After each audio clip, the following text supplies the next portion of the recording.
संघ का शासन। संघ के शासन की चर्चा भारतीय संविधान के भाग 5 में है और भाग 5 के अंतर्गत अनुच्छेद 52 से अनुच्छेद 151 में है। तो जो संघ का शासन है ये काफी महत्वपूर्ण चैप्टर है। भाग 5 में संघ का शासन है। संघ के शासन को हम लोग 3 भाग में बांटकर पढ़ते हैं। संघ के शासन को जो हम लोग 3 भाग में बांटकर पढ़ते हैं, कार्यपालिका, विधायिका और न्यायपालिका। उसी प्रकार से भाग 6 में राज्य का शासन है और राज्य के शासन को भी हम लोग 3 भाग में बांटकर पढ़ते हैं, कार्यपालिका, विधायिका और न्यायपालिका। तो जो संघ का शासन और राज्य का शासन, संघ के शासन को भी हम लोग 3 भाग में बांटकर पढ़ते हैं, कार्यपालिका, विधायिका और न्यायपालिका। और राज्य के शासन को भी हम लोग 3 भाग में बांटकर पढ़ते हैं, कार्यपालिका, विधायिका और न्यायपालिका। तो जब हम कार्यपालिका पढ़ेंगे ना, तो कार्यपालिका को पढ़ने के क्रम में संघ की कार्यपालिका के अंतर्गत जो आता है उसको पढ़ लेंगे। जब हम लोग राज्य की विधायिका को पढ़ेंगे तो राज्य संघ की विधायिका के साथ साथ राज्य की विधायिका को भी पढ़ लेंगे। और जब हम लोग न्यायपालिका को पढ़ेंगे तो संघ के न्यायपालिका के साथ साथ राज्य के न्यायपालिका को भी हम लोग पढ़ लेंगे। तो मतलब भाग 5 और भाग 6, संघ के शासन, राज्य के शासन, दोनों को एक साथ पढ़ेंगे। संघ की कार्यपालिका, राज्य की कार्यपालिका, दोनों को एक साथ पढ़ेंगे। संघ की विधायिका, राज्य की विधायिका, दोनों को एक साथ पढ़ेंगे। संघ की न्यायपालिका, राज्य की न्यायपालिका, दोनों को एक साथ पढ़ेंगे। और आपके पॉलिटी का सबसे महत्वपूर्ण चैप्टर, अगर पॉलिटी में 10 प्रश्न पूछा जाएगा, 10, अगर पॉलिटी में 10 प्रश्न पूछा जाएगा ना, तो सिर्फ इस एकमात्र चैप्टर से 4 से 5 प्रश्न पूछे जाएंगे। 4 से 5 प्रश्न। और जब ये चैप्टर खत्म हो जाता है ना, तो हमको लगता है पॉलिटी खत्म हो गया। हम यही मान करके चलते हैं। एग्जाम में वेटेज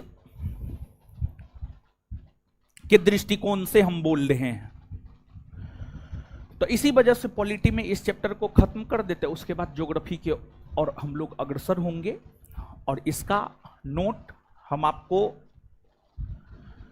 नहीं दे पाए हैं, हमको पता है, लेकिन जो है थोड़ा व्यस्तता होने की वजह से जो है स्टडी मटेरियल में तो करेक्शन हो गया है, लेकिन जो ऑब्जेक्टिव क्वेश्चन है उसमें थोड़ा करेक्शन नहीं कर पाए हैं।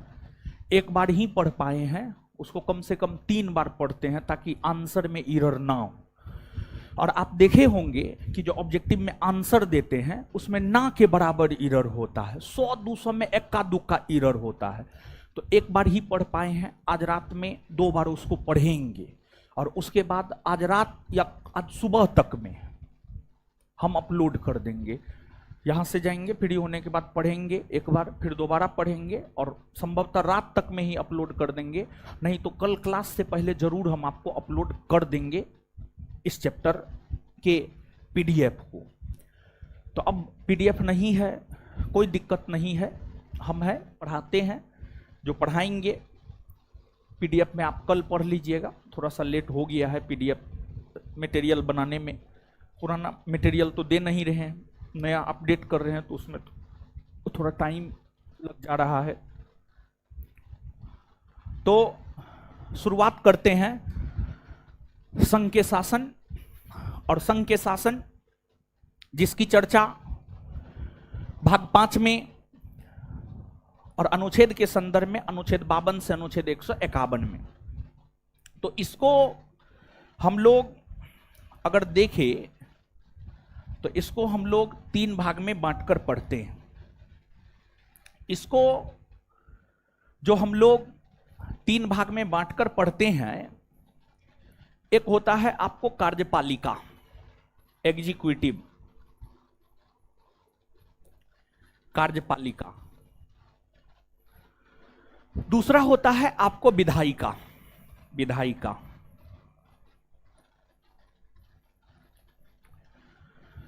और तीसरा होता है आपको न्यायपालिका, तीसरा होता है आपको न्यायपालिका, जुडिशरी, न्यायपालिका। देखिए कार्यपालिका की अगर हम लोग बात करें तो कार्यपालिका की चर्चा अनुच्छेद 52 से अनुच्छेद 78 के बीच में है। अनुच्छेद 52 से अनुच्छेद 78 के बीच में कार्यपालिका की चर्चा है। फिर विधायिका की अगर हम बात करें तो विधायिका की चर्चा है अनुच्छेद 79 से अनुच्छेद 123। और न्यायपालिका की अगर हम बात करें तो न्यायपालिका की चर्चा है अनुच्छेद 124 से 151, अनुच्छेद 124 से 151। अब यहां पर अगर हम लोग संघ के शासन के अंतर्गत कार्यपालिका की बात करें हम लोग, तो संघ के शासन के अंतर्गत जो कार्यपालिका है, संघ के शासन के अंतर्गत जो कार्यपालिका है, जिसकी चर्चा अनुच्छेद 52 से अनुच्छेद 78 के बीच में है, इसके अंतर्गत हम लोग राष्ट्रपति को पढ़ते हैं। राष्ट्रपति के बाद उपराष्ट्रपति को पढ़ते हैं। उपराष्ट्रपति के बाद प्रधानमंत्री और मंत्रिपरिषद को पढ़ते हैं। प्रधानमंत्री और मंत्रिपरिषद, प्रधानमंत्री और मंत्रिपरिषद को पढ़ते हैं। और फिर महान्यायवादी को पढ़ते हैं, और फिर महान्यायवादी को पढ़ते हैं। ये सभी संघ की कार्यपालिका के अंतर्गत आता है। संघ की कार्यपालिका के अंतर्गत राष्ट्रपति, उपराष्ट्रपति, प्रधानमंत्री और मंत्रिपरिषद और महान्यायवादी आता है। इसमें राष्ट्रपति को जब आप पढ़ेंगे तो अनुच्छेद 52 से 62 तक पढ़ेंगे। फिर उपराष्ट्रपति को आप पढ़ेंगे तो अनुच्छेद 63 से अनुच्छेद 70 तक पढ़ेंगे। फिर प्रधानमंत्री और मंत्रिपरिषद को पढ़ेंगे तो अनुच्छेद 74 और 75 पढ़ेंगे। महान्यायवादी को पढ़ेंगे तो अनुच्छेद 76 आप पढ़ेंगे। तो संघ की कार्यपालिका के अंतर्गत यही सब आता है: राष्ट्रपति, उपराष्ट्रपति, प्रधानमंत्री और मंत्रिपरिषद और महान्यायवादी। और इस बार बिहार एसआई परीक्षा में 1275 वाला में यह प्रश्न पूछा है, संघ की कार्यपालिका के अंतर्गत कौन आता है और कौन नहीं आता है। कौन नहीं आता है संभवतः यह प्रश्न जो है इस बार बिहार एसआई में पूछा है। इसके बाद आगे विधायिका है। विधायिका की अगर हम बात करें तो विधायिका के अंतर्गत आता है राज्यसभा और लोकसभा।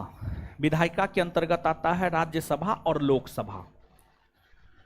तो अनुच्छेद 79 से 123 तक को अगर आप पढ़ेंगे तो इसमें आपको राज्यसभा के विषय में पढ़ना है, इसमें आपको लोकसभा के विषय में पढ़ना है। और यहीं पर संसदीय शासन प्रणाली को भी समझना है। भारत ने संसदीय शासन प्रणाली को अपनाया है। संसदीय शासन प्रणाली को भी जो है यहीं पर हमको समझना है, संसदीय शासन प्रणाली को। इसके बाद न्यायपालिका। न्यायपालिका के अंतर्गत आता है भारत का सुप्रीम कोर्ट। भारत का सुप्रीम कोर्ट आता है।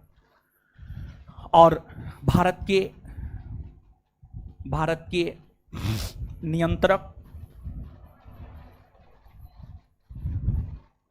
एवं महालेखा परीक्षक, भारत के नियंत्रक एवं महालेखा परीक्षक। अनुच्छेद 124 से 147 तक सुप्रीम कोर्ट और 148 से 151 तक भारत के नियंत्रक एवं महालेखा परीक्षक के विषय में हमें जानकारी प्राप्त होती है। तो संघ के शासन के अंतर्गत आप देख सकते हैं राष्ट्रपति, उपराष्ट्रपति, प्रधानमंत्री, मंत्रिपरिषद, महान्यायवादी, राज्यसभा, लोकसभा, सुप्रीम कोर्ट, भारत के नियंत्रक, महालेखा परीक्षक। इसी को पढ़ते हुए राज्य के शासन को भी पढ़ेंगे। राज्य के शासन को भी कार्यपालिका, विधायिका, न्यायपालिका 3 भाग में बांटकर पढ़ेंगे। और राज्य के कार्यपालिका के अंतर्गत राज्यपाल, मुख्यमंत्री, मंत्रिपरिषद, महाधिवक्ता आता है। राज्य के विधायिका के अंतर्गत विधानसभा, विधान परिषद आता है। और राज्य के न्यायपालिका के अंतर्गत हाईकोर्ट आता है, अधीनस्थ न्यायालय आता है, ये सब आता है। तो आप देखिए कि संघ के शासन के अंतर्गत ये सब चैप्टर और राज्य के शासन के अंतर्गत कौन कौन चैप्टर पढ़ेंगे वो भी बात हम आपको बता दिए हैं। तो मतलब चैप्टर से ही आप अनुमान लगा लीजिए कि कितना महत्वपूर्ण चैप्टर हम पढ़ने जा रहे हैं। किसी भी परीक्षा का क्वेश्चन बैंक पलट करके देखिएगा, यहां से 50% प्रश्न रहता है, इस चैप्टर से 50% प्रश्न रहता है। अगर किसी परीक्षा में 4 क्वेश्चन पूछा है ना, 2 क्वेश्चन इसी चैप्टर से रहता है, चाहे जैसे हो, चाहे कंसेप्चुअल हो या फैक्चुअल हो, समझ गए।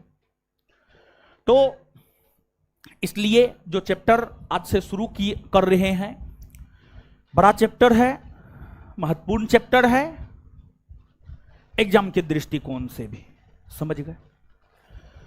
तो सबसे पहले कार्यपालिका को हम लोग पढ़ते हैं और कार्यपालिका के अंतर्गत सबसे पहले हम लोग पढ़ते हैं राष्ट्रपति के विषय में। राष्ट्रपति के विषय में सबसे पहले कार्यपालिका को पढ़ेंगे और कार्यपालिका के अंतर्गत सबसे पहले पढ़ेंगे हम लोग राष्ट्रपति के विषय में।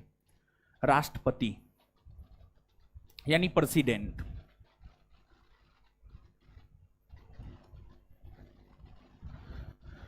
सबसे पहले हम लोग प्रेसिडेंट के विषय में पढ़ते हैं। देखिए, राष्ट्रपति से संबंधित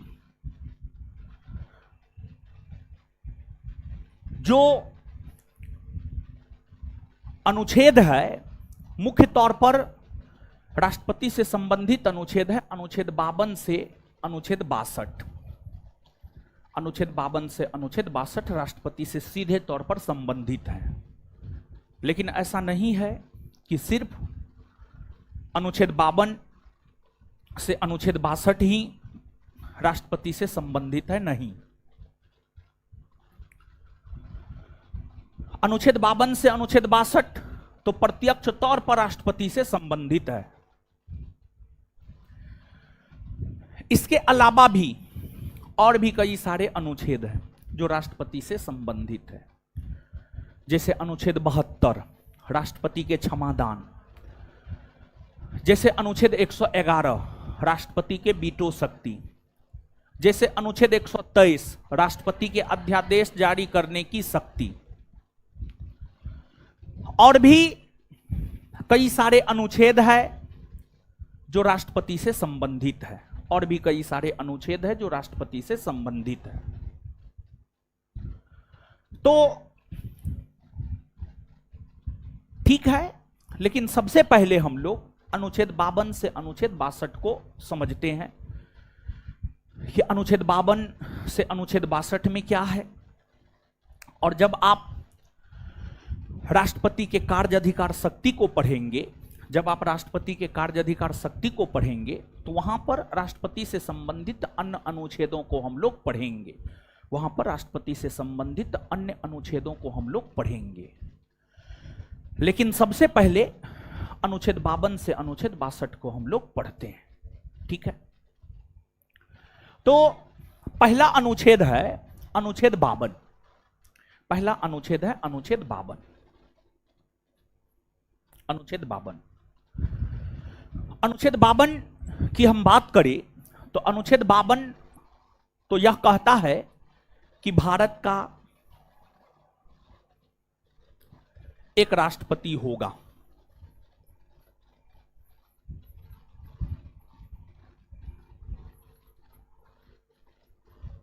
भारत का एक राष्ट्रपति होगा, भारत का एक राष्ट्रपति होगा। अनुच्छेद 52 यह कहता है कि भारत का एक राष्ट्रपति होगा।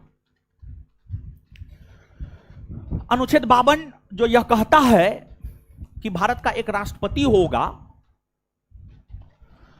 यह अनुच्छेद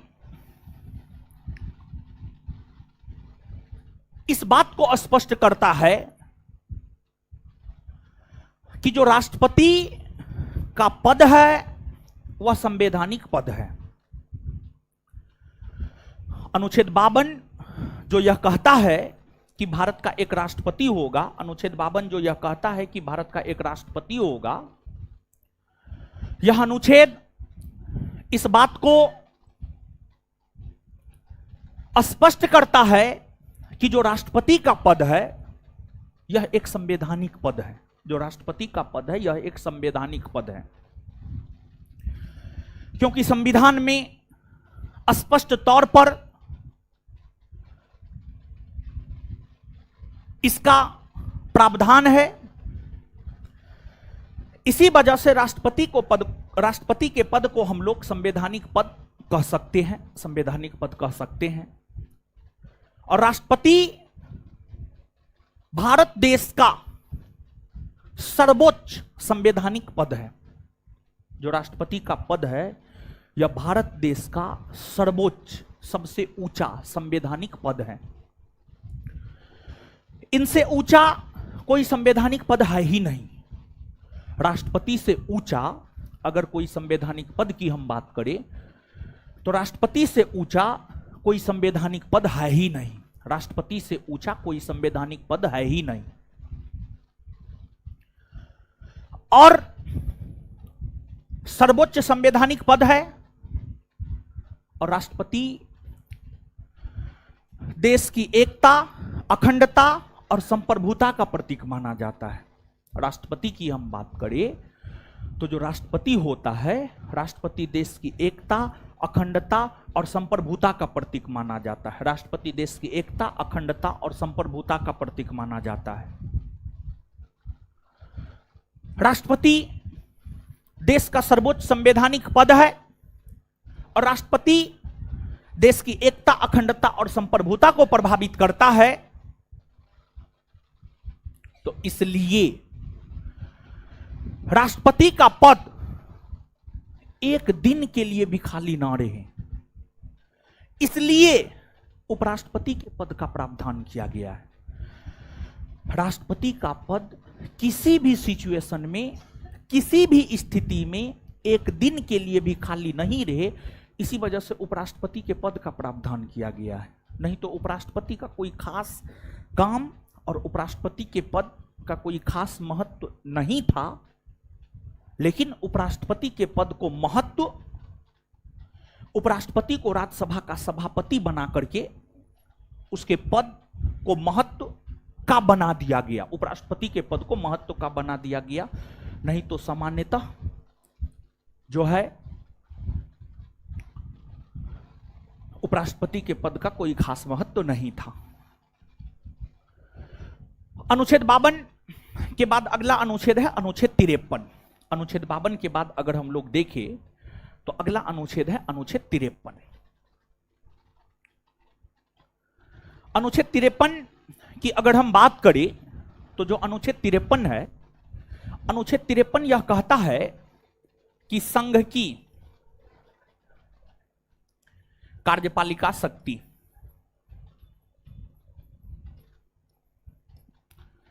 संघ की कार्यपालिका शक्ति राष्ट्रपति में निहित है। अनुच्छेद 53 यह कहता है, अनुच्छेद 53 की हम बात करें तो अनुच्छेद 53 यह कहता है कि संघ की कार्यपालिका शक्ति राष्ट्रपति में निहित है। अनुच्छेद 53 यह कहता है कि संघ की कार्यपालिका शक्ति राष्ट्रपति में निहित है। अनुच्छेद 53 यह कहता है कि संघ की कार्यपालिका शक्ति राष्ट्रपति में निहित है। संघ की कार्यपालिका शक्ति राष्ट्रपति में निहित है। इसका मतलब क्या है? इसका अर्थ क्या है? संघ की कार्यपालिका शक्ति राष्ट्रपति में निहित है, इसका अर्थ है कि संघ सरकार यानी केंद्र सरकार यानी मोदी सरकार, मोदी जी की सरकार है, मोदी सरकार, मनमोहन सिंह प्रधानमंत्री थे उनकी सरकार थी, मनमोहन सरकार आप कह सकते हैं, इंदिरा जी जब प्रधानमंत्री थे इंदिरा गांधी सरकार आप कह सकते थे। तो संघ की कार्यपालिका शक्ति राष्ट्रपति में निहित है। इसका मतलब यह है कि संघ सरकार की यानी केंद्र सरकार की, यानी अंग्रेजी में कहे तो सेंट्रल गवर्नमेंट की, केंद्र सरकार की जो काम करने की शक्ति है, केंद्र सरकार की जो काम करने की शक्ति है, केंद्र सरकार के काम करने की शक्ति राष्ट्रपति में निहित है।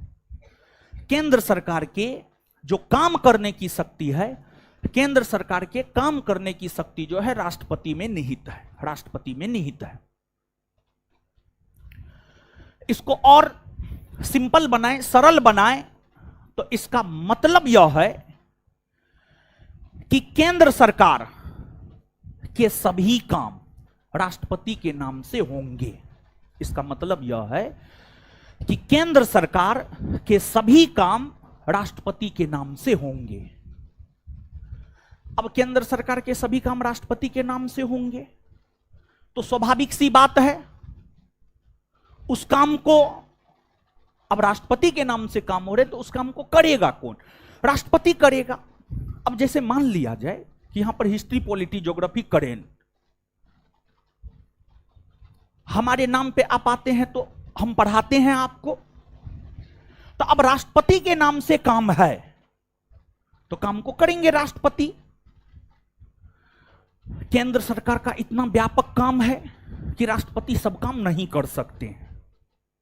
जैसे मान लिया जाए कि हम ही अपना अभी 2 ब्रांच है, मैनेज हो जाता 10 ब्रांच खोल दे, सब जगह तो कूद कूद के जाकर के हम नहीं पढ़ा सकते हैं। तो उस स्थिति में हम अपने अधीन कुछ टीचर को करेंगे और उनसे पढ़वाएंगे। तो संघ सरकार के सभी काम राष्ट्रपति के नाम से होते हैं, इसका मतलब यह है। और संघ सरकार का काम इतना व्यापक है कि राष्ट्रपति सब काम को कर ही नहीं सकते। संघ सरकार का, केंद्र सरकार का काम इतना व्यापक है कि हर काम को राष्ट्रपति कर ही नहीं सकते। इसलिए संविधान में यह प्रावधान कर दिया गया है राष्ट्रपति अपना काम स्वयं भी कर सकते हैं जितना उनसे पॉसिबल है। अगर स्वयं नहीं कर पा रहे हैं तो उस स्थिति में अपने अधीनस्थ अधिकारियों से राष्ट्रपति अपना काम करवाएंगे। अपने अधीनस्थ अधिकारियों से राष्ट्रपति अपना काम करवाएंगे। बीपीएससी संभवतः 60 से 62वीं या 63वीं या 64वीं बीपीएससी का यह पूछा हुआ क्वेश्चन है, संभवतः 63वीं का हमको लगता है, एग्जैक्ट ध्यान में नहीं है।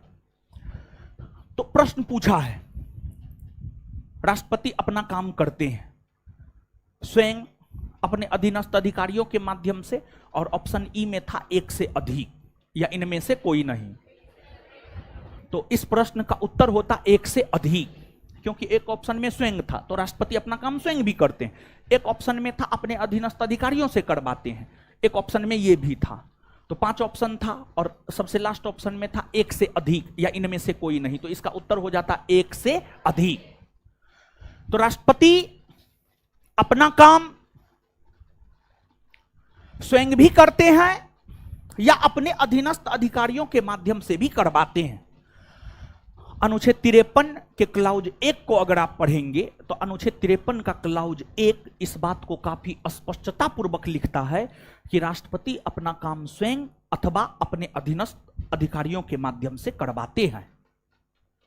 इसका मतलब यही है, इसका मतलब यही है, ये जो अनुच्छेद 53 में हमने आपको लिखा है। फिर इसके बाद आगे है अनुच्छेद 54। अनुच्छेद 54 की अगर हम लोग बात करें तो जो अनुच्छेद 54 है यह हमें राष्ट्रपति के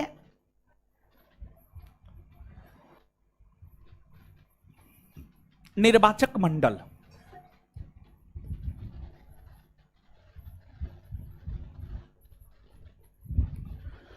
यह अनुच्छेद हमें राष्ट्रपति के निर्वाचक मंडल के विषय में बतलाता है। राष्ट्रपति के निर्वाचक मंडल के विषय में बतलाता है अनुच्छेद 54।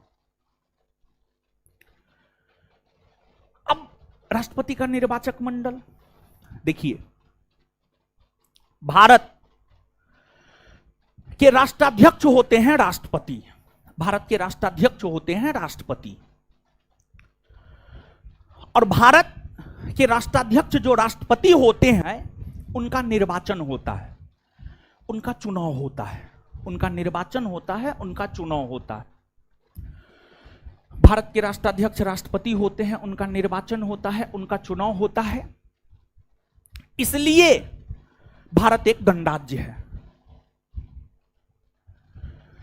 अब राष्ट्रपति का चुनाव होता है, तो राष्ट्रपति के चुनाव में कुछ लोग भाग लेते हैं। राष्ट्रपति का चुनाव होता है तो राष्ट्रपति के चुनाव में कुछ लोग भाग लेते हैं। राष्ट्रपति के चुनाव में जो सदस्यों का एक समूह भाग लेता है, राष्ट्रपति के चुनाव में जो सदस्यों का एक समूह भाग लेता है, उन सदस्यों के समूह को ही राष्ट्रपति का निर्वाचक मंडल हम लोग कहते हैं। राष्ट्रपति के चुनाव में सदस्यों का जो एक समूह भाग लेता है, उसी को हम लोग निर्वाचक मंडल कहते हैं। इसको अगर हम और सरल भाषा में कहे तो हम यह कह सकते हैं कि राष्ट्रपति के चुनाव में भाग लेने वाले जो मतदाता होते हैं, उन्हीं को निर्वाचक मंडल कहते हैं। राष्ट्रपति के चुनाव में भाग लेने वाले जो मतदाता होते हैं, उन्हीं को निर्वाचक मंडल कहते हैं। क्या कहते हैं? निर्वाचक मंडल। अब सवाल ये उठता है कि राष्ट्रपति के निर्वाचन में कौन भाग लेता है? तो राष्ट्रपति के निर्वाचन की अगर हम बात करें तो राष्ट्रपति के निर्वाचन में आम जनता भाग नहीं लेता है। राष्ट्रपति के निर्वाचन में आम जनता भाग नहीं लेता है। राष्ट्रपति के निर्वाचन में आम जनता के द्वारा जो अपने क्षेत्र के एमएलए और अपने क्षेत्र के एमपी को चुना जाता है। अपने क्षेत्र के मेंबर ऑफ लेजिस्लेटिव असेंबली मतलब विधायक और अपने क्षेत्र के जो एमपी मेंबर ऑफ पार्लियामेंट यानी सांसद को चुना जाता है। आम जनता अपने क्षेत्र में जो विधायक को चुनता है, एमएलए को चुनता है, और आम जनता जो अपने क्षेत्र में एमपी को चुनता है, मेंबर ऑफ पार्लियामेंट को चुनता है, वही लोग राष्ट्रपति के निर्वाचन में भाग लेते हैं। वही लोग राष्ट्रपति के निर्वाचन में भाग लेते हैं। अब यहां पर ही हम इस बात को स्पष्ट कर देते हैं कि राष्ट्रपति के निर्वाचन में कौन भाग लेता है और कौन भाग नहीं लेता है। राष्ट्रपति के निर्वाचन में कौन भाग लेता है और कौन भाग नहीं लेता है, इस बात को हम आपको यहां पर स्पष्ट कर देते हैं। देखिए, राष्ट्रपति के निर्वाचन यानी चुनाव की अगर हम बात करें तो कौन भाग लेता है और कौन भाग नहीं लेता है।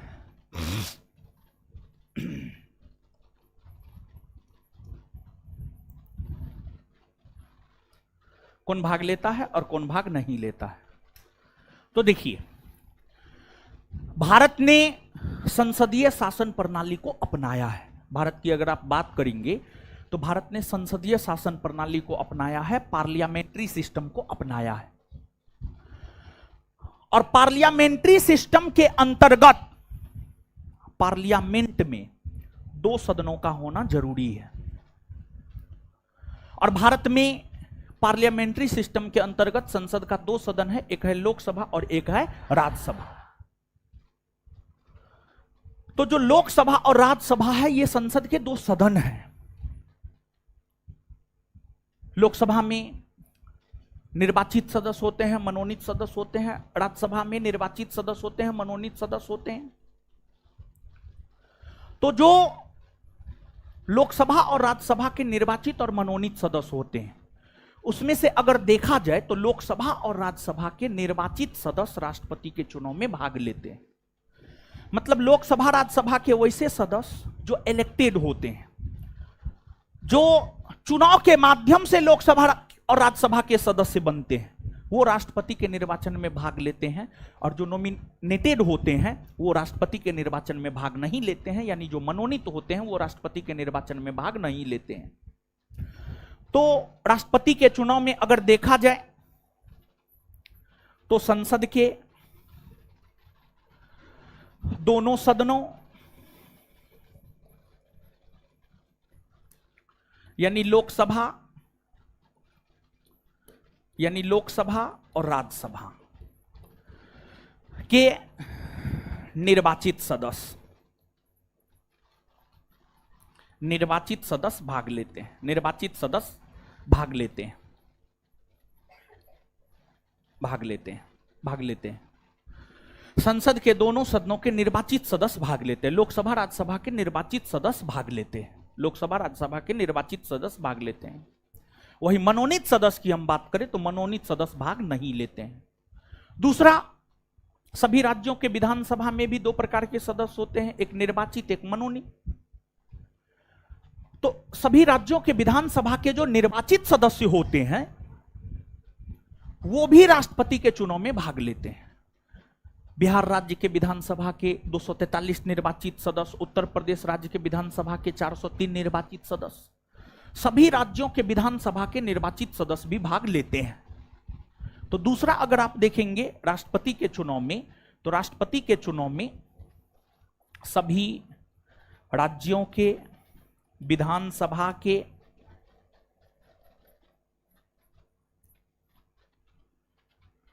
निर्वाचित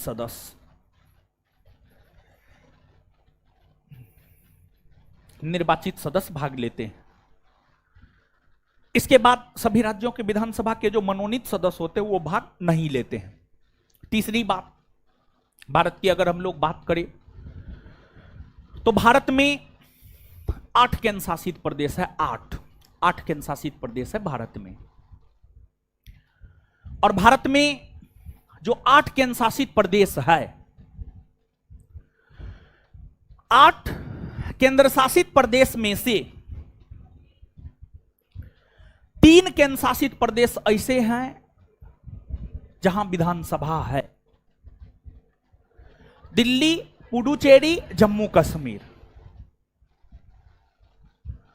8 केंद्र शासित प्रदेश में से 3 केंद्र शासित प्रदेश में जो विधानसभा है, उन 3 केंद्र शासित प्रदेशों के विधानसभा के निर्वाचित सदस्य राष्ट्रपति के चुनाव में भाग लेते हैं। बाद बाकी जो 5 केंद्र शासित प्रदेश जैसे लद्दाख, चंडीगढ़, दादर नगर हवेली, दमन और द्वीप, लक्षद्वीप, अंडमान निकोबार द्वीप समूह है, यहां पर विधानसभा नहीं है। तो यहां के प्रतिनिधि राष्ट्रपति के निर्वाचन में भाग नहीं लेते हैं। यहां के प्रतिनिधि राष्ट्रपति के निर्वाचन में भाग नहीं लेते हैं। यहां के प्रतिनिधि राष्ट्रपति के निर्वाचन में भाग नहीं लेते हैं। लेकिन इन केंद्र शासित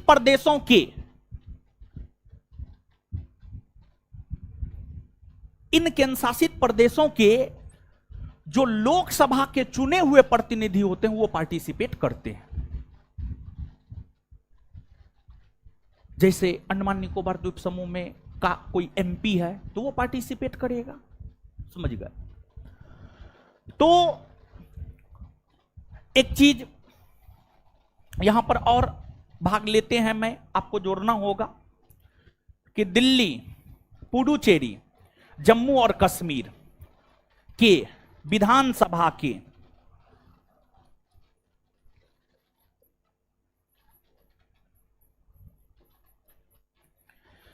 के निर्वाचित सदस्य भाग लेते हैं। और इन तीनों केंद्र शासित प्रदेश के विधानसभा में जो मनोनीत सदस्य होते हैं वो भाग नहीं लेते हैं।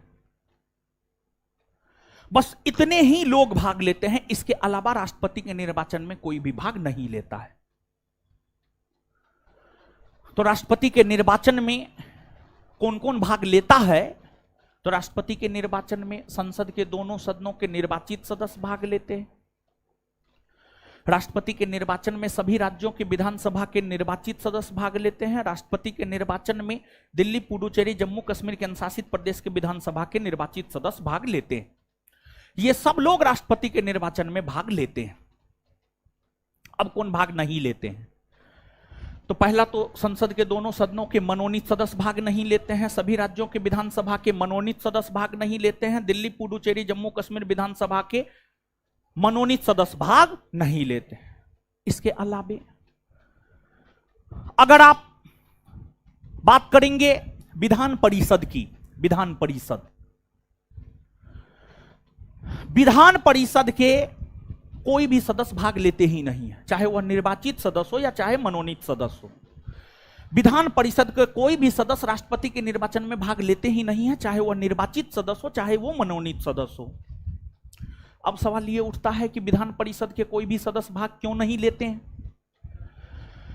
विधान परिषद के कोई भी सदस्य राष्ट्रपति के निर्वाचन में भाग इसलिए नहीं लेते हैं क्योंकि भारत के 2800 राज्य में विधान परिषद है ही नहीं। मात्र 6 राज्य में विधान परिषद है, बिहार, उत्तर प्रदेश, महाराष्ट्र, कर्नाटक, आंध्र प्रदेश, तेलंगाना। तो भारत के सभी राज्यों में विधान परिषद नहीं है। भारत के सभी राज्यों में विधान परिषद नहीं है, इसलिए भारत के सभी राज्यों में विधान परिषद नहीं है, इसलिए विधान परिषद के निर्वाचित हो या मनोनीत कोई भी सदस्य राष्ट्रपति के निर्वाचन में भाग नहीं ले। तो यहां पर हम लोग लिख सकते हैं भाग नहीं लेते हैं में संसद के दोनों सदन,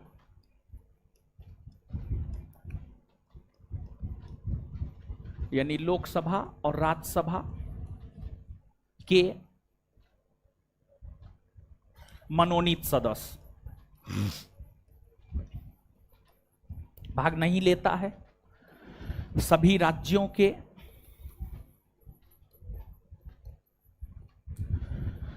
विधानसभा के मनोनीत सदस्य,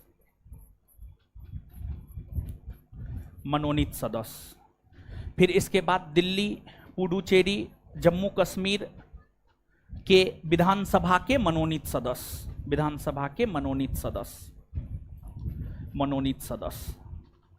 विधान परिषद के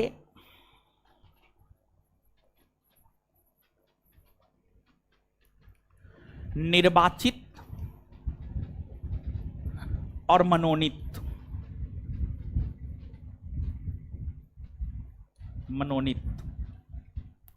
कोई भी सदस्य भाग नहीं लेता है, कोई भी सदस्य भाग नहीं लेता है। तो यहां पर हमने आपको स्पष्ट किया है कि राष्ट्रपति के निर्वाचन में कौन भाग लेते हैं और राष्ट्रपति के निर्वाचन में कौन भाग नहीं लेते। राष्ट्रपति के निर्वाचन में कौन भाग लेते हैं और कौन भाग नहीं लेते, इसको स्पष्टता पूर्वक जो है आपको याद रखना है। ठीक है, काफी क्लियर कट वे में जो है इसको याद रखना है।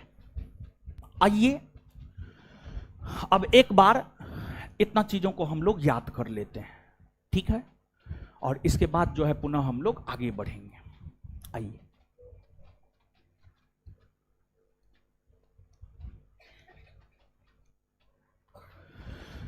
आइए सब चीज बोर्ड पे लिखा हुआ है। संघ के शासन के विषय में जानकारी हमें भारतीय संविधान के कौन भाग से मिलती है? संघ के शासन के विषय में जानकारी कौन भाग से, कौन अनुच्छेद से कौन अनुच्छेद, कौन अनुच्छेद से कौन अनुच्छेद? संघ के शासन को हम लोग कितने भाग में बांटकर पढ़ते? कितने भाग में? पहला, दूसरा, तीसरा। कार्यपालिका के विषय में जानकारी कौन अनुच्छेद से कौन अनुच्छेद देते? 52 से। कार्यपालिका के विषय में जानकारी हमें कौन अनुच्छेद से कौन? 52 से 78। कार्यपालिका के अंतर्गत कौन कौन आता है?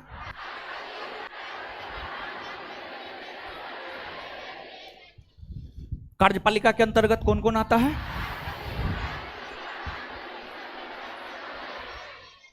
विधायिका के विषय में जानकारी कौन अनुच्छेद से कौन अनुच्छेद? विधायिका के विषय में जानकारी कौन अनुच्छेद से कौन? विधायिका के अंतर्गत कौन कौन आता है? राज्यसभा और विधायिका के अंतर्गत कौन कौन आता है? न्यायपालिका के विषय में जानकारी कौन अनुच्छेद से कौन अनुच्छेद? 124 से 100। न्यायपालिका के अंतर्गत कौन कौन आता है? चलिए आगे। कौन अनुच्छेद यह कहता भारत का एक राष्ट्रपति होगा? भारत का एक राष्ट्रपति होगा। भारत का सर्वोच्च संवैधानिक पद कौन है?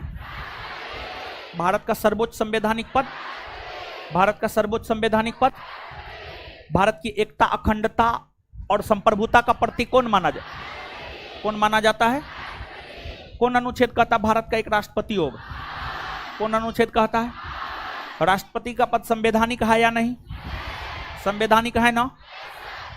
संघ की कार्यपालिका शक्ति किसमें निहित होता है? किसमें निहित होता है? राष्ट्रपति में ना। संघ की कार्यपालिका शक्ति राष्ट्रपति में निहित होता है। यह बात कौन अनुच्छेद कहता है? कौन अनुच्छेद कहता है? कौन अनुच्छेद? राष्ट्रपति अपना काम स्वयं करता है या अपने अधीनस्थ अधिकारी या दोनों? राष्ट्रपति अपना काम करते हैं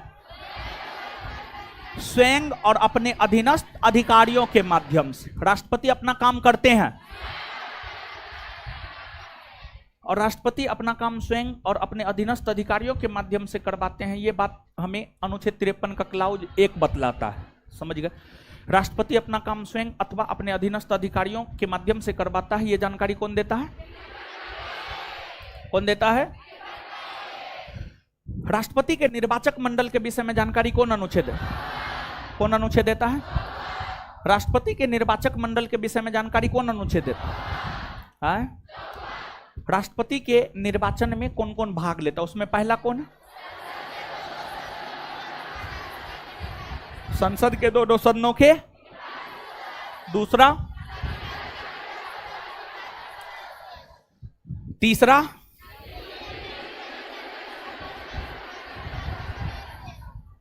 एक बार फिर से बताइएगा, राष्ट्रपति के चुनाव में कौन कौन भाग लेते?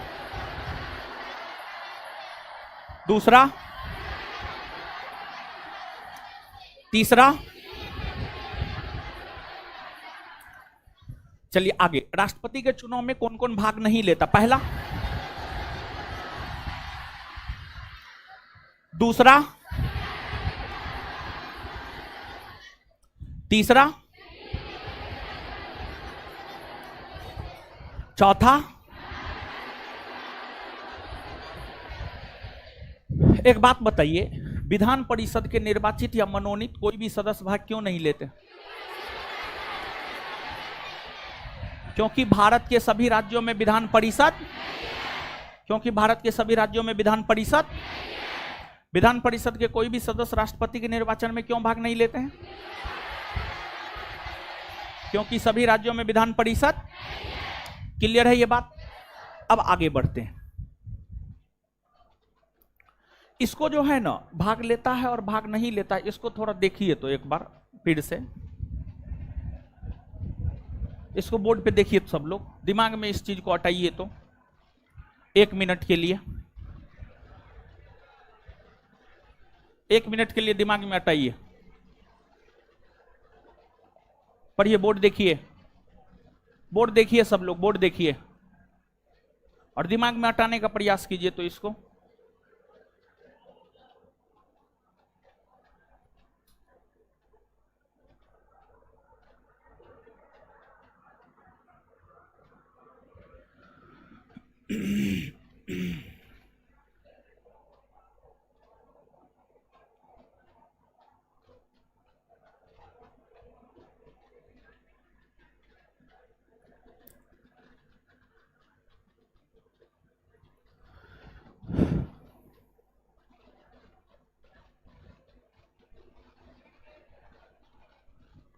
देख लिए। चलिए आगे आते हैं हम।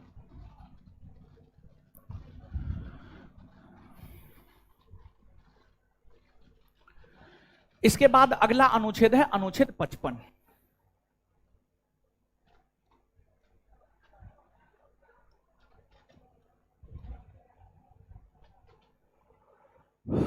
अनुच्छेद 55 देखिए, चुनाव। भारत एक डेमोक्रेटिक कंट्री है, लोकतांत्रिक देश है, और किसी भी लोकतांत्रिक देश में आप देखेंगे चुनाव होता ही होता है। और भारत विश्व का सबसे बड़ा लोकतांत्रिक देश है, इसलिए भारत में चुनाव का, इलेक्शन का काफी महत्व है। भारत में राष्ट्रपति का चुनाव अलग तरीका से होता है, लोकसभा का चुनाव, विधानसभा का चुनाव अलग तरीका से होता है, राज्यसभा का चुनाव, विधान परिषद का चुनाव अलग तरीका से होता है। भारत में चुनाव अलग अलग तरीका से होते हैं, लोकसभा विधानसभा का अलग तरीका से, राज्यसभा विधान परिषद का अलग तरीका से, राष्ट्रपति उपराष्ट्रपति का चुनाव अलग तरीका से। तो जो अनुच्छेद 55 है, यह अनुच्छेद हमें राष्ट्रपति के चुनाव के रीति या तरीका के विषय में बतलाता है। मतलब राष्ट्रपति का चुनाव किस तरीका से होता है, किस रीति से होता है, इस विषय में बतलाता है अनुच्छेद 55। राष्ट्रपति का चुनाव किस रीति से होता है या किस तरीका से होता है, इस विषय में हमें बतलाता है अनुच्छेद 55। तो अनुच्छेद 55 की अगर हम बात करें तो यह अनुच्छेद हमें राष्ट्रपति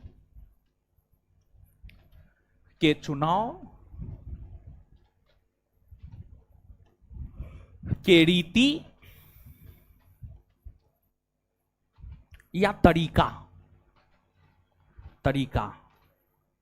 के विषय में बतलाता है।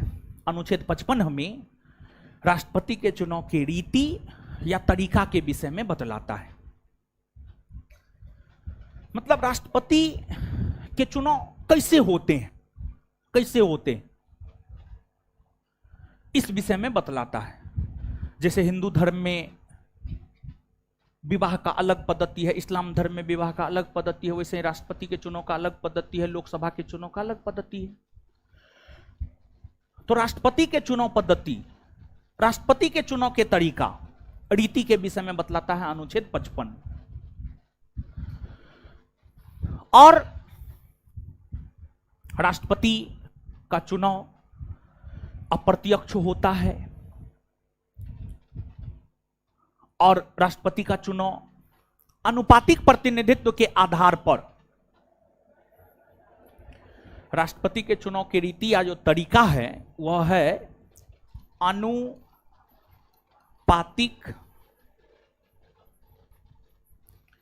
प्रतिनिधित्व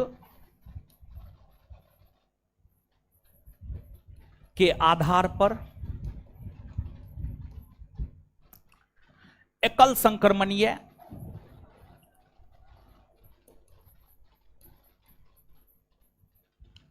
मत प्रणाली के द्वारा, एकल संक्रमणीय मत प्रणाली के द्वारा राष्ट्रपति के चुनाव का रीति यही है, तरीका यही है। राष्ट्रपति के चुनाव का जो रीति या तरीका है वह है अनुपातिक प्रतिनिधित्व के आधार पर एकल संक्रमणीय मत प्रणाली। अब यहां पर अनुपातिक प्रतिनिधित्व और एकल संक्रमणीय मत प्रणाली, इन दोनों को हमें समझना है। लेकिन ये दोनों चीज को अभी हम लोग नहीं समझेंगे, इसको हम आगे समझेंगे, कल के सेशन में हम समझेंगे। नोट आपके पास रहेगा ना, तो समझाते जाएंगे, लाइन बाय लाइन देखते जाइएगा तो ज्यादा स्पष्ट होगा। कल आपके पास नोट आ जाएगा, तो इसी वजह से इसको हम कल समझाएंगे, इसको हम आज नहीं समझा रहे। तो यहां पर सीधे तौर पर इस बात को अभी दिमाग में जाने दीजिए कि जो राष्ट्रपति का चुनाव होता है उसके रीति या तरीका के विषय में जानकारी हमें देता है अनुच्छेद 55।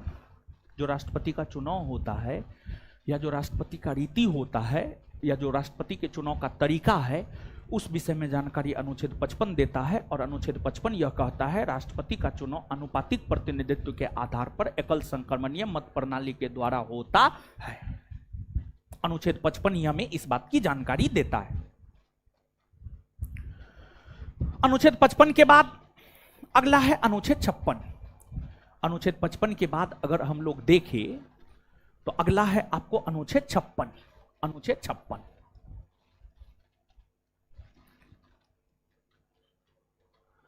अनुच्छेद 56 की अगर हम बात करें तो यह अनुच्छेद हमें राष्ट्रपति के कार्यकाल के विषय में बतलाता है। राष्ट्रपति के कार्यकाल, राष्ट्रपति के कार्यकाल, राष्ट्रपति का कार्यकाल कितने वर्षों का होगा, राष्ट्रपति का कार्यकाल कितने वर्षों का होगा। मतलब अगर कोई व्यक्ति एक बार राष्ट्रपति बन गया है तो वह कितना दिन तक बना रहेगा। और भारत की अगर हम लोग बात करें तो भारत एक गणराज्य है। भारत में गणतंत्रात्मक शासन प्रणाली है। यहां पर एक बार जो बन गया वो आगे बने रहेंगे ऐसा नहीं होता है। एक निश्चित टाइम पीरियड है और उस निश्चित टाइम पीरियड के दौरान ही आप पद पर रह सकते हैं। तो राष्ट्रपति का जो कार्यकाल है उसका जो एक निश्चित टाइम पीरियड है उस विषय में बतलाता है हमें अनुच्छेद 56। और अनुच्छेद 56 की हम बात करें तो जो अनुच्छेद 56 है यह अनुच्छेद यह कहता है कि राष्ट्रपति का कार्यकाल उसके शपथ ग्रहण करने की तिथि से, शपथ ग्रहण करने की तिथि से 5 वर्षों का होगा। राष्ट्रपति का कार्यकाल उसके शपथ ग्रहण करने की तिथि से 5 वर्षों का होगा। राष्ट्रपति का कार्यकाल उसके शपथ ग्रहण करने की तिथि से 5 वर्षों का होगा, 5 वर्षों का होगा। 5 अगस्त 2022 को अगर राष्ट्रपति ने शपथ ग्रहण किया है तो 5 अगस्त 2022 से 5 वर्षों तक राष्ट्रपति अपने पद पर बने रहेंगे। और अपने पदावधि के दौरान राष्ट्रपति त्यागपत्र दे सकते हैं। और अपने पदावधि के दौरान राष्ट्रपति त्यागपत्र उपराष्ट्रपति को देकर के अपना पद छोड़ सकते हैं। उनके पदावधि के दौरान, राष्ट्रपति के पदावधि के दौरान उनको महाभियोग प्रक्रिया द्वारा पद से हटाया जा सकता है। उनको महाभियोग प्रक्रिया द्वारा पद से हटाया जा सकता है। इस बात की चर्चा आगे हम आपके साथ करेंगे। तो जो अनुच्छेद 56 है यह अनुच्छेद हमें राष्ट्रपति के कार्यकाल या राष्ट्रपति के पदावधि या राष्ट्रपति के टाइम पीरियड के विषय में बतलाता है। और यह अनुच्छेद हमें यह बतलाता है कि राष्ट्रपति का जो टाइम पीरियड होता है वह उसके शपथ ग्रहण करने की तिथि से 5 वर्षों का होता है। पहले सीधे तौर पर पूछता था राष्ट्रपति का कार्यकाल कितने वर्षों का होता है, 3 वर्ष, 4 वर्ष, 5 वर्ष, 6 वर्ष ऑप्शन में देता था। तो 5 वर्ष हम लोग मार के चलाते थे। अब जो है इसी प्रश्न को थोड़ा सा स्टैंडर्ड बनाया है। राष्ट्रपति का कार्यकाल होता है शपथ ग्रहण से 5 वर्षों का, सीधे तौर पर 5 वर्षों का, ऑप्शन ए में दे देगा 5 वर्षों का, ऑप्शन बी सी डी में देगा शपथ ग्रहण से 5 वर्षों का।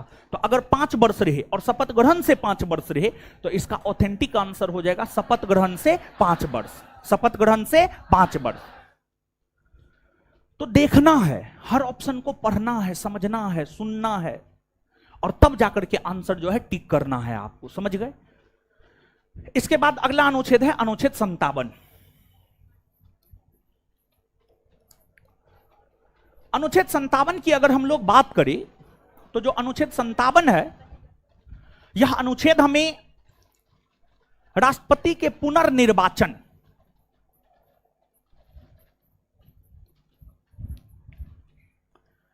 अनुच्छेद 57 की हम बात करें तो जो अनुच्छेद 57 है यह अनुच्छेद हमें राष्ट्रपति के पुनर्निर्वाचन के विषय में जानकारी देता है।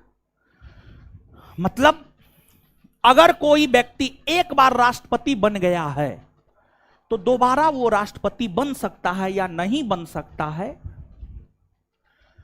इसी की जानकारी देता है हमें अनुच्छेद 57। और अनुच्छेद 57 यह कहता है कि भारत में कोई भी व्यक्ति एक से अधिक बार राष्ट्रपति बन सकता है। या इसको और सरल कहे तो भारत में कोई भी व्यक्ति जितनी बार चाहे उतनी बार राष्ट्रपति बन सकता है। 1 बार, 2 बार, 3 बार, 4 बार, 5 बार, 6 बार, 7 बार, जितनी बार चाहे उतनी बार बन सकता है। संविधान में यह प्रावधान है भारत में कोई व्यक्ति जितनी बार चाहे उतनी बार राष्ट्रपति बन सकता है। लेकिन आज तक सिर्फ एक राजेंद्र प्रसाद 2 बार राष्ट्रपति बने हैं। उनके अलावा कोई भी 2 बार राष्ट्रपति नहीं बने। एक बार हुआ क्या था, 1947 से लेकर 1964 तक पंडित नेहरू प्रधानमंत्री रहे हैं और राजेंद्र प्रसाद 1950 से 1962 तक राष्ट्रपति रहे हैं। पहला कार्यकाल जब राष्ट्रपति श्री राजेंद्र प्रसाद जी का था तो उस कार्यकाल के दौरान राजेंद्र प्रसाद और पंडित नेहरू का संबंध काफी शानदार रहा, लेकिन बाद में जाकर पंडित नेहरू का संबंध राजेंद्र प्रसाद से खराब हो गया। और जब पंडित नेहरू का संबंध राजेंद्र प्रसाद से खराब हो गया, यानी रिश्ता में मिठास के जगह खटास उत्पन्न हो गया, रिश्ता में दरार उत्पन्न हो गया, तो पंडित नेहरू दोबारा तो राष्ट्रपति राजेंद्र प्रसाद को बनवा दिए, लेकिन राजेंद्र प्रसाद का मन यह था कि जैसे पंडित नेहरू तीसरी बार प्रधानमंत्री पद की शपथ लिए हैं, राजेंद्र प्रसाद की भी इच्छा थी कि हम भी तीसरी बार राष्ट्रपति पद की शपथ ले, तीसरी बार भी राष्ट्रपति बने। लेकिन दोनों के बीच संबंध काफी खराब हो गया था, तो इसी वजह से पंडित नेहरू चाह रहे थे कि नहीं, अब तिबारा राजेंद्र जी राष्ट्रपति ना बने। तो पंडित नेहरू ने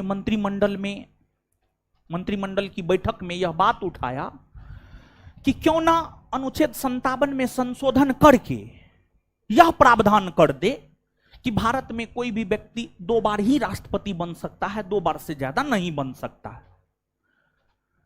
जैसे अमेरिका में कोई भी व्यक्ति 2 बार ही राष्ट्रपति बन सकता है, 2 बार से ज्यादा अमेरिका में कोई भी व्यक्ति राष्ट्रपति नहीं बन सकता है। और विश्व के अधिकतर लोकतांत्रिक विकसित देश में यह प्रावधान है, कोई भी व्यक्ति राष्ट्राध्यक्ष 2 बार ही बन सकता है। 2 टाइम पीरियड में उसके पास जो भी नॉलेज होता है, जो भी उसको करना होता है, वो कर देता है। तीसरा कार्यकाल में काम नहीं करता है। मोदी जी का तीसरा कार्यकाल खत्म होने न दीजिए। 2 कार्यकाल तक जितने शानदार प्रधानमंत्री के तौर पर मोदी जी को हम लोग याद करते थे, उनके तीसरे कार्यकाल के बाद उनको उनकी नाकामी के लिए हम लोग याद करेंगे। आप देख लीजिएगा, समझ गए। अच्छा काम कर दे तो और अच्छी बात है, देश का विकास होगा। हम लोगों को इससे ज्यादा और चाहिए क्या, समझे। तो जैसे नीतीश जी 5 से बने हुए हैं, पहला कार्यकाल के बाद कोई काम किए, चल रहा है जैसे तैसे, समझे। तो ठीक है, 2 कार्यकाल ठीक है। देखिए, आप लोग जो है अंधभक्त बन जाते हैं किसी का, मोदी जी का अंधभक्त बन जाते हैं, राहुल गांधी आएगा उसका अंधभक्त बन जाइएगा, नीतीश जी का अंधभक्त बन जाइएगा, या किसी का भी अंधभक्त तो एकदम बनना ही नहीं चाहिए, समझ गए। तो 2 कार्यकाल सफिशिएंट है। और जो है, अब यहां पर सुनिएगा, तो पंडित नेहरू मंत्रिमंडल में यह बात उठाए कि जो है अनुच्छेद 57 में संशोधन करके ये प्रावधान कर देंगे कि कोई भी व्यक्ति 2 बार ही राष्ट्रपति बन सकता है। तो यह बात कानों कान राजेंद्र प्रसाद जी के पास पहुंचा। तो राजेंद्र प्रसाद जी को लगा कि हमारे कारण जो है संविधान में संशोधन हो जाएगा अनुच्छेद 57 में। तो राजेंद्र प्रसाद जी मीडिया में आकर के बयान दे दिए कि अब हमको राष्ट्रपति बनने का इच्छा नहीं, हम तीसरा बार राष्ट्रपति नहीं बनेंगे। पंडित नेहरू चाह ही रहे थे ऐसा कि राजेंद्र प्रसाद घोषणा कर दे, और राजेंद्र प्रसाद घोषणा कर दिए। फिर अनुच्छेद 57 में संशोधन होने से बचा। अमेरिका में कोई भी राष्ट्रपति 2 बार ही बन सकता, 2 से ज्यादा बार नहीं। और अमेरिकी राष्ट्रपति का जो कार्यकाल होता है 4 वर्षों का होता है। जैसे भारत में राष्ट्रपति का कार्यकाल शपथ ग्रहण करने की तिथि से 5 वर्षों का होता है, वैसे ही अमेरिका में राष्ट्रपति का कार्यकाल होता है 4 वर्षों का, समझ गए। तो अब आइए, इतना हम लोग याद कर लेते हैं, फिर आगे बढ़ेंगे।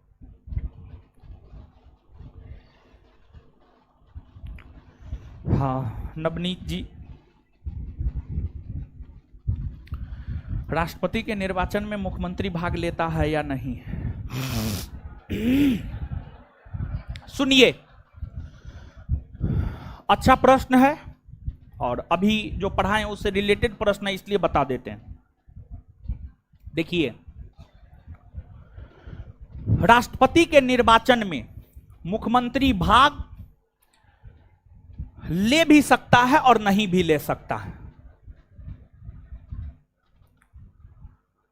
अब मुख्यमंत्री के निर्वाचन सॉरी राष्ट्रपति के निर्वाचन में मुख्यमंत्री भाग ले भी सकता है और नहीं भी ले सकता है। जैसे अगर मुख्यमंत्री विधानसभा का सदस्य है तो वह भाग लेगा। जैसे ममता बनर्जी मुख्यमंत्री है और ममता बनर्जी विधानसभा की सदस्य है, तो ममता बनर्जी राष्ट्रपति के निर्वाचन में भाग लेंगी, नीतीश कुमार जी भाग नहीं लेंगे। नीतीश कुमार जी भी बिहार के मुख्यमंत्री है, वो राष्ट्रपति के निर्वाचन में भाग नहीं लेंगे। क्यों भाग नहीं लेंगे? इसलिए भाग नहीं लेंगे क्योंकि नीतीश कुमार जी विधान परिषद के सदस्य हैं। विधान परिषद के सदस्य हैं, तो विधान परिषद के सदस्य चाहे निर्वाचित हो या मनोनीत राष्ट्रपति के निर्वाचन में भाग नहीं लेते। तो इसलिए अगर हम लोग बात करें मुख्यमंत्री की, तो मुख्यमंत्री राष्ट्रपति के निर्वाचन में भाग ले भी सकता है और नहीं भी ले सकता है। अगर मुख्यमंत्री, और मुख्यमंत्री बनने के लिए विधानसभा या विधान परिषद दोनों में से किसी भी एक सदन का सदस्य होना जरूरी है। अगर मुख्यमंत्री विधानसभा का सदस्य है तो वह राष्ट्रपति के निर्वाचन में जरूर भाग लेगा। जैसे ममता बनर्जी भाग लेंगी, जैसे आपको जितने भी राज्य में विधानसभा के सदस्य मुख्यमंत्री हैं वो भाग लेंगे, और जो भी मुख्यमंत्री विधान परिषद का सदस्य है वो भाग नहीं लेंगे। समझिएगा।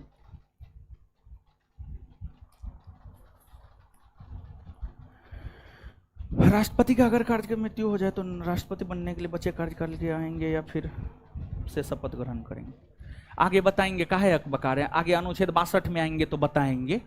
ठीक है, आप लोग तो चाहते हैं कि जो है तुरंते सब चीज जान ले। महाराज रुकिए, नहीं क्वेश्चन बताएंगे।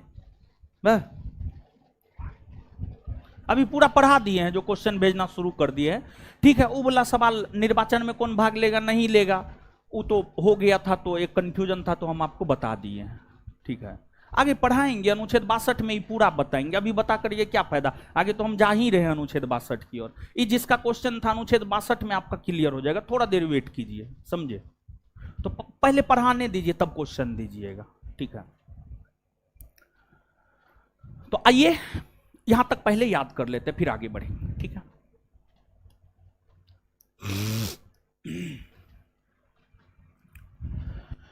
राष्ट्रपति के निर्वाचन के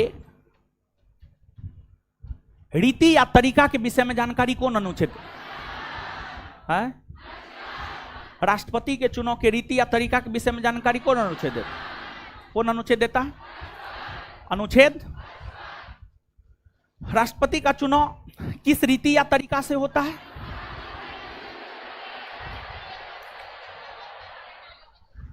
राष्ट्रपति का चुनाव किस रीति या तरीका से होता है?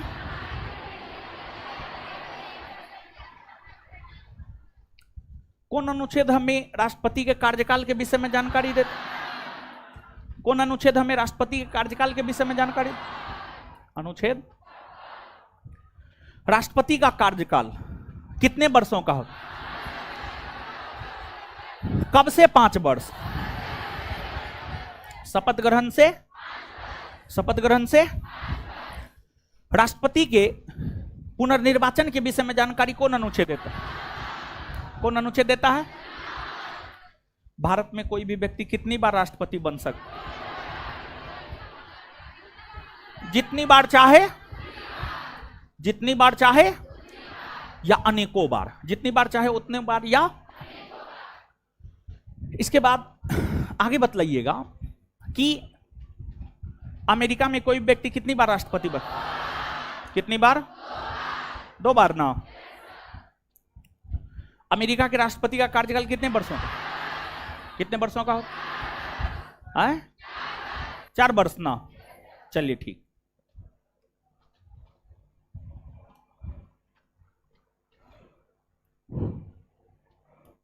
अनुच्छेद 58,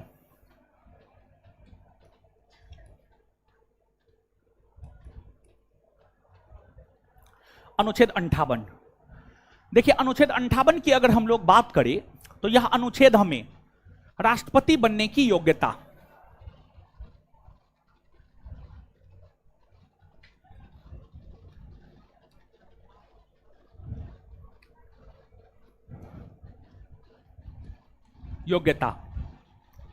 अनुच्छेद 55 हमें राष्ट्रपति बनने की योग्यता के विषय, अनुच्छेद 58 हमें, अनुच्छेद 58 हमें राष्ट्रपति बनने की योग्यता के विषय में बतलाता है।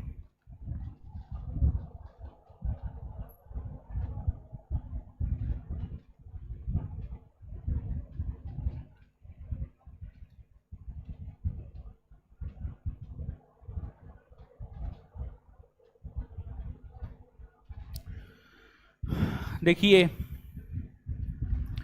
एम लक्ष्मीकांत 7वां संस्करण में राष्ट्रपति के चुनाव में केंद्र शासित प्रदेश जम्मू कश्मीर भाग नहीं लेता है, कृपा कर इस बारे में थोड़ा समझा दीजिए। देखिए सुनिए, देखिए पीयूष कुमार, हाँ कौन है पीयूष? खड़ा हो जाइए, थोड़ा चेहरा दिखाइए। क्या है जी? चलिए सुनिए, समझिए।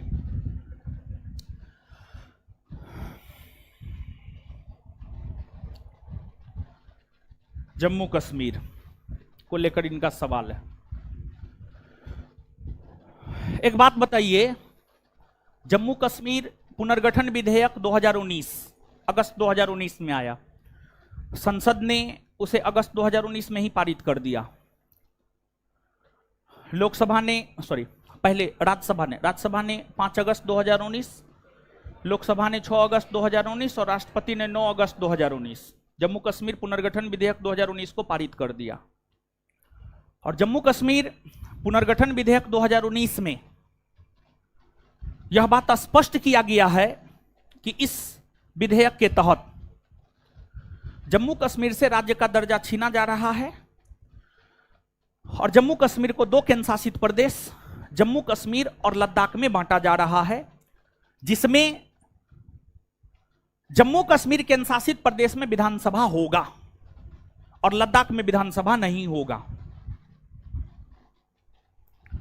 तो जम्मू कश्मीर पुनर्गठन विधेयक 2019 में यह प्रावधान किया गया है कि जम्मू कश्मीर को 2 केंद्र शासित प्रदेश जम्मू कश्मीर और लद्दाख में बांटा जा रहा है। लद्दाख में विधानसभा नहीं होगा, जम्मू कश्मीर में विधानसभा होगा। और केंद्र शासित प्रदेश के विधानसभा के निर्वाचित सदस्य राष्ट्रपति के चुनाव में भाग लेंगे। यह प्रावधान 70वां संविधान संशोधन 1991 के तहत हुआ है। 70वां संविधान संशोधन 1991 के तहत यह प्रावधान किया गया है कि उस समय 2 केंद्र शासित प्रदेश में विधानसभा था, दिल्ली और पुडुचेरी। तो वैसे केंद्र शासित प्रदेश जहां विधानसभा है वहां के निर्वाचित सदस्य राष्ट्रपति के चुनाव में भाग लेते हैं, ले सकते हैं। जम्मू कश्मीर केंद्र शासित प्रदेश के विधानसभा में चुनाव नहीं हुआ है, लेकिन जो है आपको जम्मू कश्मीर केंद्र शासित प्रदेश के विधानसभा में चुनाव अब होने हैं। अब चुनाव होने हैं, निर्वाचन आयोग देख रहे हैं, जो है सुगबुगाहट है जम्मू कश्मीर विधानसभा में चुनाव को लेकर। तो जम्मू कश्मीर केंद्र शासित प्रदेश के विधानसभा के निर्वाचित सदस्य भाग लेंगे। कहां क्या दिया हुआ है उससे कोई मतलब नहीं है, जो बताए हैं वही सही है, ठीक है, लेंगे। स्पष्ट हुआ आपका बात? पढ़ाने दीजिए न पहले, बात पढ़ाए हैं ने क्वेश्चन भेजना। राष्ट्रपति के मोटा से क्या अभिप्राय और कोटा से, और राष्ट्रपति कोटा से क्या अभिप्राय? तो अनुच्छेद 55 में ही बताएंगे। अनुच्छेद 55 बताए हैं लेकिन विस्तार पूर्वक नहीं ना बताए हैं। राष्ट्रपति के कोटा से क्या अभिप्राय है कल पढ़िएगा ना तो समझ में आ जाएगा, ठीक है। जब अनुपातिक प्रतिनिधित्व और एकल संक्रमण मत प्रणाली समझ जाएंगे तब आप इस बात को समझ जाएंगे कि राष्ट्रपति के कोटा से क्या अभिप्राय है। ठीक है, सर मेरा 10th के सर्टिफिकेट में पापा के नाम में सरनेम गलत हो गया और 12th graduation, Aadhaar card, PAN card, voter card में सब सही है, तो इसमें कोई फॉर्म भरने में कोई दिक्कत होगा? एकदम होगा, काहे न होगा दिक्कत। 10th का सर्टिफिकेट बहुत या सबसे आवश्यक सर्टिफिकेट है। 10th का सर्टिफिकेट सुधार करवाइए, सुधार करवाइए, सुधार हो सकता है। बोर्ड में कांटेक्ट कीजिए, अपने स्कूल में कांटेक्ट कीजिए, वहां से सुधार करवाइए। एफिडेविट करवा करके जो है, एफिडेविट करवा करके सुधार करवाइए। इसमें एकदम दिक्कत हो सकता है। दिक्कत कैसे नहीं हो सकता, क्या बात करते हैं आप? एकदम दिक्कत हो सकता है। डॉक्यूमेंट वेरिफिकेशन अच्छे से कर देगा तो डॉक्यूमेंट वेरिफिकेशन में लास्ट में आप छटा जाइएगा। अभी उचित टाइम है, आप सुधार लीजिए जो भी भेजे हैं। ठीक है, काहे दिक्कत होगा? एकदम दिक्कत हो सकता है। सब जगह एक होना चाहिए। बताइए आप लोग, माँ बाप तक के नाम में सर्टिफिकेट में कहीं आम, कभी कहीं इमली भर देते हैं। बस चलिए अब आगे आइए, समझिए। शांति शांति शांति शांति। अनुच्छेद 58, अनुच्छेद 58 हमें राष्ट्रपति बनने की योग्यता के विषय में जानकारी देता है। देखिए, जैसे बिहार पुलिस बनने की योग्यता है, इंटरमीडिएट आप होनी चाहिए। बिहार एसआई बनने की योग्यता है, आप ग्रेजुएट होनी चाहिए, होने चाहिए या होनी चाहिए। तो हर कुछ की योग्यता, राष्ट्रपति बनने की अपनी एक अलग योग्यता है, उपराष्ट्रपति बनने की अलग एक योग्यता है, लोकसभा सदस्य बनने की अलग योग्यता है, राज्यसभा सदस्य बनने की अलग योग्यता है, विधानसभा विधान परिषद सदस्य बनने की अलग योग्यता है। वैसे ही जो अनुच्छेद 58 है, अनुच्छेद 58 हमें राष्ट्रपति बनने की योग्यता के विषय में बतलाता है कि राष्ट्रपति बनने की क्या योग्यता है। अब सर्वोच्च संवैधानिक पद है, तो राष्ट्रपति बनने की जो पहली योग्यता है, राष्ट्रपति बनने की पहली योग्यता की हम बात करें तो राष्ट्रपति बनने की जो पहली योग्यता है, पहली योग्यता है भारत का नागरिक हो।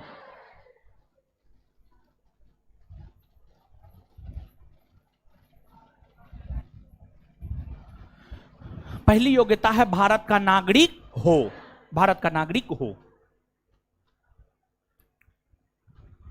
दूसरी योग्यता है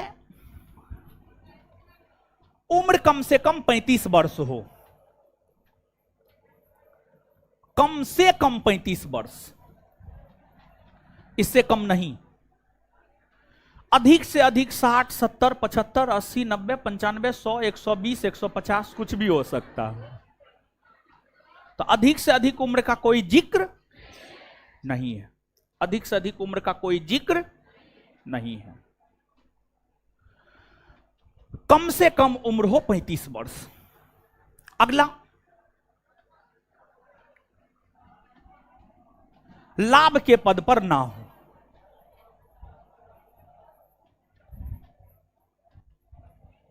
ना हो। अगला, लोकसभा सदस्य बनने की योग्यता रखता हो।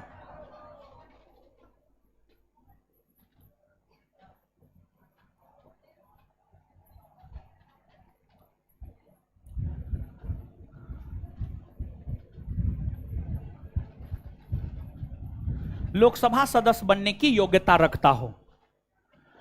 यहां पर ध्यान देने वाली बात है, यहां पर हम यह नहीं कह रहे हैं कि लोकसभा का सदस्य हो, यह बात हम नहीं कह रहे हैं। लोकसभा का सदस्य हो यह नहीं है योग्यता, लोकसभा के सदस्य बनने की योग्यता रखता हो, मतलब उसमें यह योग्यता हो कि वो लोकसभा का भी सदस्य बन सकता है। इस योग्य वो हो कि वो लोकसभा का सदस्य भी बन सकता है। लोकसभा का सदस्य हो ये कोई जरूरी नहीं है, लेकिन योग्यता उसमें होनी चाहिए। और पागल या दिवालिया ना हो, पागल या दिवालिया ना हो। और पढ़ा लिखा हो यह कोई जरूरी नहीं है।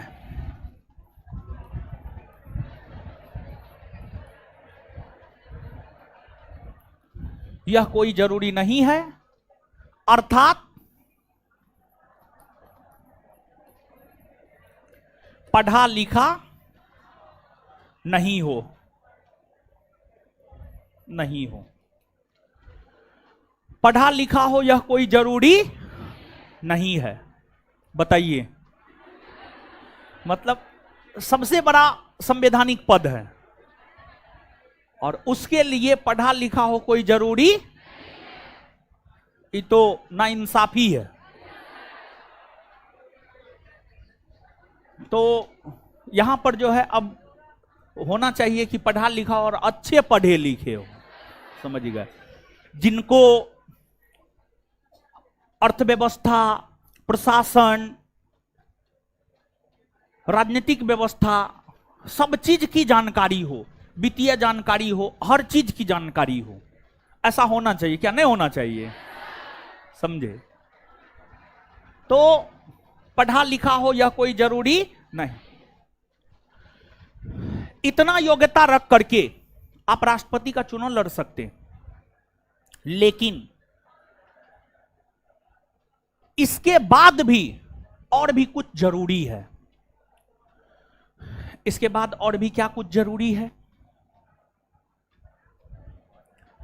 इसके बाद और भी यह जरूरी है कि आपके पास 50 प्रस्तावक और 50 अनुमोदक हो। आपके पास 50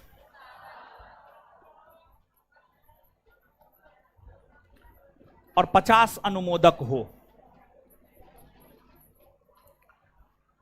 मतलब कम से कम 50 लोग आपको राष्ट्रपति बनाने का प्रस्ताव रखे, वो प्रस्तावक, और कम से कम 50 लोग उसको स्वीकृति प्रदान करें कि हां हम इसे राष्ट्रपति बनाना चाहते हैं।